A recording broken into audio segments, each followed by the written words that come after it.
पहला नारा दिया, इसके बारे में आप लोग सोचिए। और दूसरी बात हम अब कहना चाहते हैं, पेपर में पढ़ते होंगे आप, बड़े बड़े नेता आके आपको बोलते होंगे कि आज नीतीश कुमार 18 बरस से बिहार का सेवा कर रहे हैं। वो कहते हैं कि सेवा कर रहे हैं, हम कहते हैं कि राज कर रहे हैं। और 15 बरस उनके बड़े भाई लालू प्रसाद जी सेवा किए यानी राज किए। तो 18 और 15 33 साल से इस बिहार में बड़े भाई और छोटे भाई का राज चल रहा है। आप जोड़ लीजिए, शेर शाह 4 बरस हिंदुस्तान का राजा किया था, तो कलकत्ता से दिल्ली तक रोड बनाया, जमीन की पैमाइश कराई, डाक सुविधा कराया, अनेक प्रकार का काम कराया जो आज हम लोग इतिहास में पढ़ते हैं। और ये बड़े भाई और छोटे भाई 15 बरस तक राज्य किए, तो ये आज भीख मांग रहे हैं। किससे? केंद्र सरकार से कि हमको विशेष राज्य का दर्जा दीजिए। और कहते हैं कि हम गरीब हैं, इसलिए हमको आप विशेष राज्य का दर्जा दीजिए। तो भाइयों बहनों, हम तो यही कहते हैं कि शर्म लगना चाहिए, लज्जा आना चाहिए उसका कि 4 बरस और 5 बरस में कोई देश को आगे बढ़ा देता है, और ये 33 बरस में कह रहे हैं कि हम भिखमंगा हैं, हम सबसे गरीब हैं। इसका मतलब ये नकारा है ना, ये काम करने वाले नहीं ना हैं।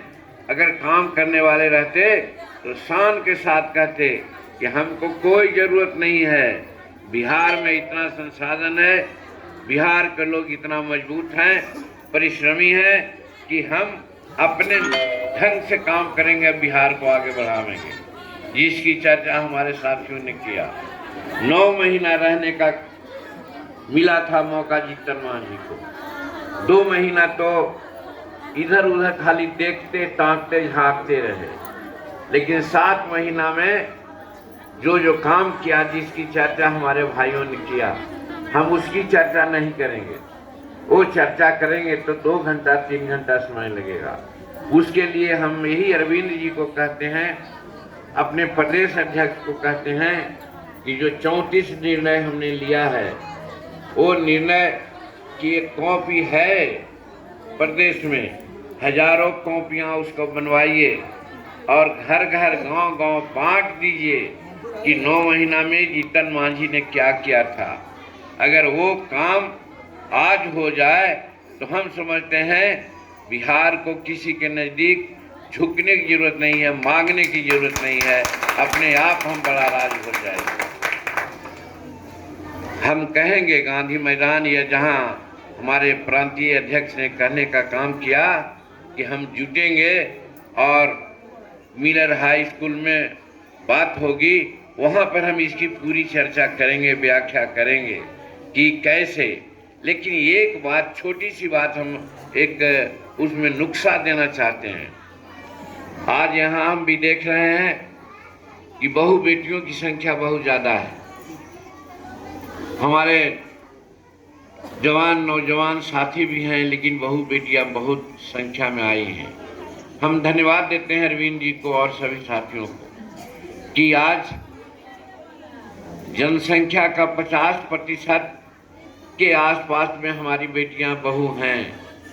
तो 50% आबादी जिस दिन चेतनशील हो जाएगी, चेत जाएगी, उस दिन उसकी सरकार होगी, किसी दूसरे की सरकार नहीं होगी। इसके लिए क्या होगा? इसके लिए आवश्यक है कि आज हमारी बहू बेटियां गांव घर में हैं। अगर कोई सिर दर्द हुआ किसी को तो भगत के यहाँ जाते हैं। अगर और कोई बात हुई, मारपीट हुई, तो घर छोड़ करके भाग जाते हैं।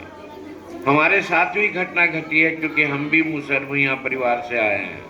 तो इसलिए हम कहना चाहते हैं कि हमारे बहू बेटियों पर ये बहुत निर्भर करता है कि वो घर को कैसे चलावें।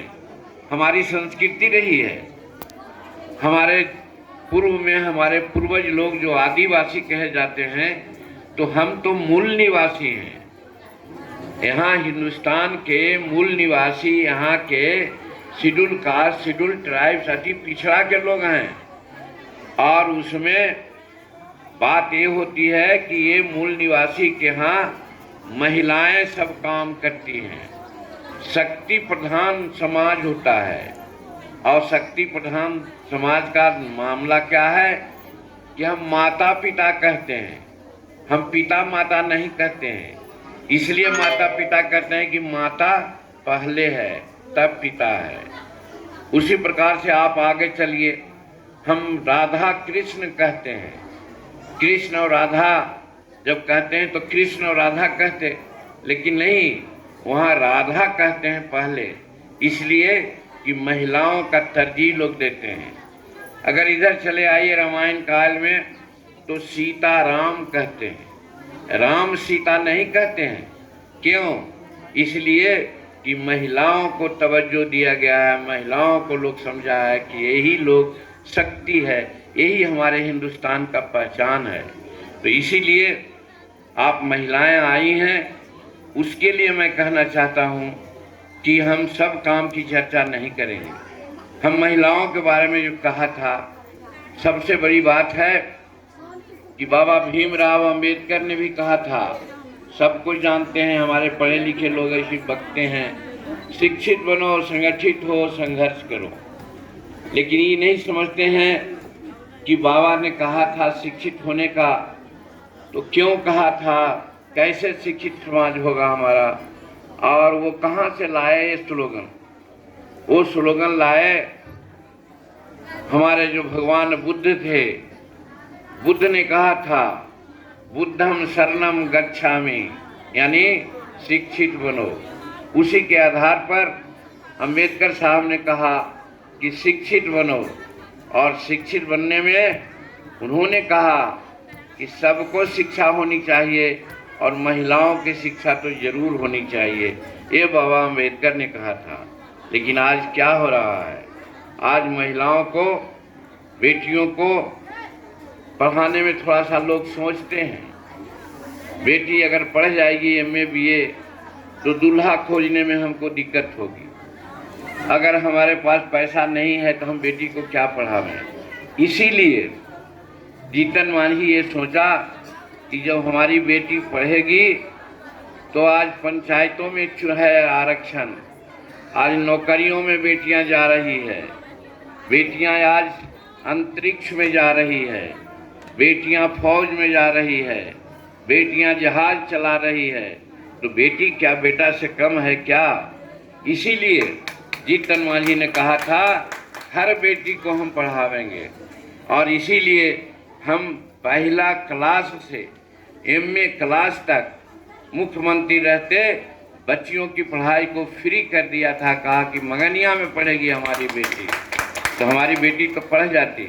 लेकिन आज माननीय नीतीश कुमार मुख्यमंत्री हो गए, तो जो हम निर्णय लिया था उसको उन्होंने काट दिया।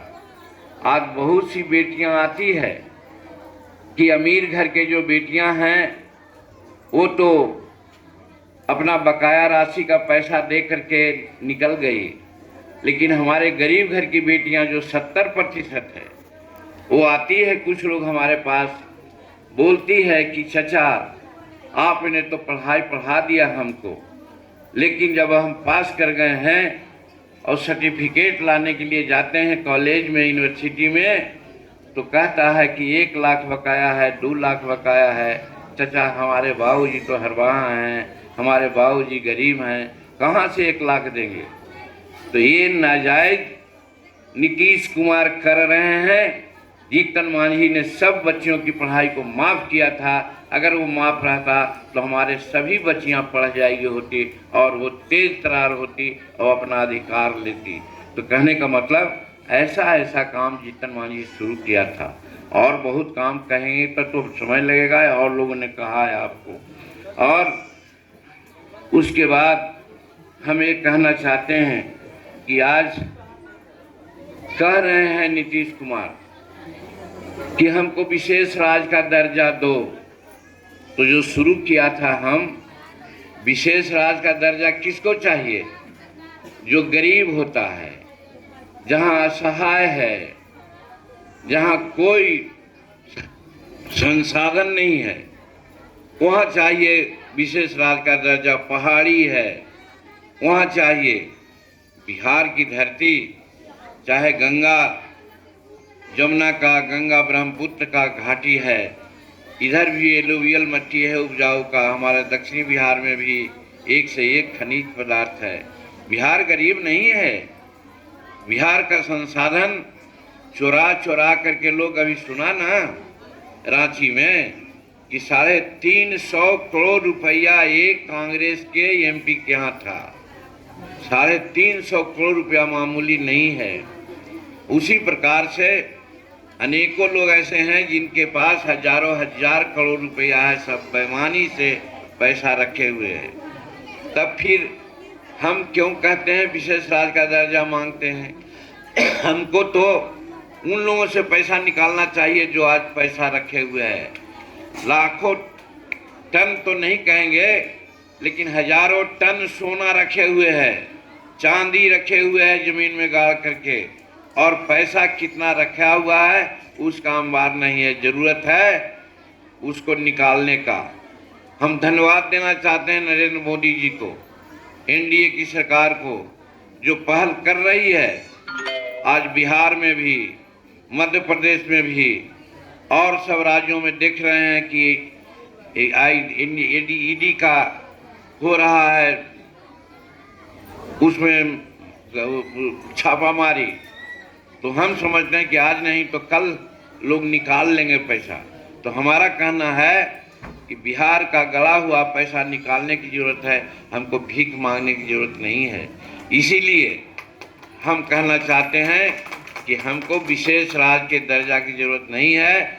जरूरत है जो बेईमान पैसा रखे हुए है उसके घर से, उसके तिजोरी से पैसा निकाल के जनता में आप खर्च कीजिए।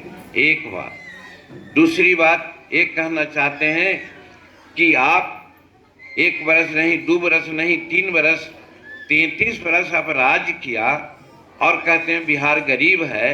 तो हम कहेंगे ना कि आप नकारा हैं, आप राज्य का भलाई नहीं करना चाहे, इसलिए हमारा बिहार आज पीछे है और इसका दोषी आप हैं। आपको राज करने का कोई हक नहीं है, इसलिए आप गद्दी छोड़िए। दूसरा कोई आवेगा तो कोई जरूरत नहीं, विशेष राज्य की दर्जा है, अपने बिहार को आगे बढ़ा लेगा, कर लेगा। लेकिन ये लोग छोड़ नहीं रहे हैं। इनको छुड़वाना पड़ेगा माई बहन, इनको छुड़वाना पड़ेगा भाई बंधु, इनको गर्दनिया पासपोर्ट देना पड़ेगा, तभी हटेंगे ये लोग, ऐसे नहीं हटेंगे। और गर्दनिया पासपोर्ट का मतलब ये नहीं, मारपीट नहीं। हमारे पत्रकार बंधु लोग थोड़ा सा हम पर ज़्यादा प्यार करते हैं, अब बोल देते हैं कि जीतन मांझी का बिगड़ा बोल। गर्दनिया पासपोर्ट का मतलब हर 5 वर्ष में वोट का समय आता है, आप वोट एनडीए को दीजिए। एनडीए का मतलब कमल छाप में दीजिए, कड़ाही छाप में दीजिए और बंगला छाप में दीजिए, आप पंखा छाप में दीजिए। ये सब हम लोगों का चिन्ह है, इस पर दीजिएगा तो गर्दनिया पासपोर्ट होगा और वो चले जाएंगे। ये दूसरा मामला हुआ। और तीसरा मामला हम ये कहना चाहते हैं, पैसा उसी को दिया जाता है ना जो उपयोग करे, मतलब बढ़िया से खर्च करे। अर्थशास्त्र का, इकोनॉमिक्स का सिद्धांत है कि कम पैसा से ज़्यादा कैसे लाभ ले सकते हैं। लेकिन नीतीश कुमार क्या कर रहे हैं? हम बहुत बात, यही अगर बात करने लगे तो 2 घंटा, 3 घंटा, 4 घंटा चलेगा। लेकिन एक हम मामूली उदाहरण देते हैं। ये पटना में म्यूजियम हाउस बना है नया, जानते हैं, 225 करोड़ का, माने 2.25 अरब का। माने हमने उसमें मना किया था कि नहीं बनना चाहिए, हमारा पुराना म्यूजियम है।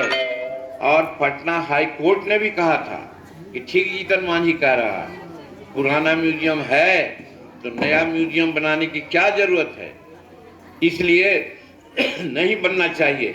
लेकिन उस समय तक तो 215 करोड़ रुपया खर्च होना था, उसमें 100 करोड़ से ज्यादा पैसा खर्च कर दिए थे। इसलिए हुआ था कि चलो बनने दो। आज जानते हैं क्या हो रहा है भाई? आज नया म्यूजियम से पुराना म्यूजियम जाने के लिए अंडरपास जमीन से सड़क निकाला जा रहा है। और जानते हैं उसमें कितना खर्चा होगा? उसमें खर्चा होगा 5,500 करोड़। आप जोड़ लीजिए, एक तरफ कहते हैं कि पैसा नहीं है, दूसरी तरफ कहते हैं कि हमको स्पेशल राज्य का दर्जा दीजिए, अब तीसरी तरफ अंडरपास नहीं बनेगा तो क्या होगा? ऊपर ही वो 4 लेन बना देंगे, 3 किलोमीटर तो है ही है, सबको आएगा जाएगा। तो ये नहीं करेंगे, ये खर्च करेंगे काहे कि ठेकेदारों को पैसा मिलेगा, ठेकेदार से कमीशन लेंगे 10% 15%, इनको करोड़ों रुपया मिलेगा, इसीलिए ये इसमें पैसा खर्च करेंगे। हम कहा था कि आज जिसकी चर्चा हमारे अनिल बाबू ने किया, हमारे के यहाँ गरीबों की संख्या ज़्यादा है, जैसा ये कह रहे हैं 60 वर्ष के बाद खाना पीना नहीं मिलता तो हमारे बूढ़ा बुजुर्ग लोग लाचार हो जाते हैं। तो भाई जब क्लास 4 यानी चपरासी को जो आप देते हैं पेंशन रिटायर होने के बाद 2000 4000, तो फिर जो मजदूर रात दिन कमाता है जीवन भर, जो छोटा व्यापारी रात दिन कमाता है जीवन भर, जो किसान रात दिन रात खेतों में काम करके पैदा करता है और 60 वर्ष के बाद जब लाचार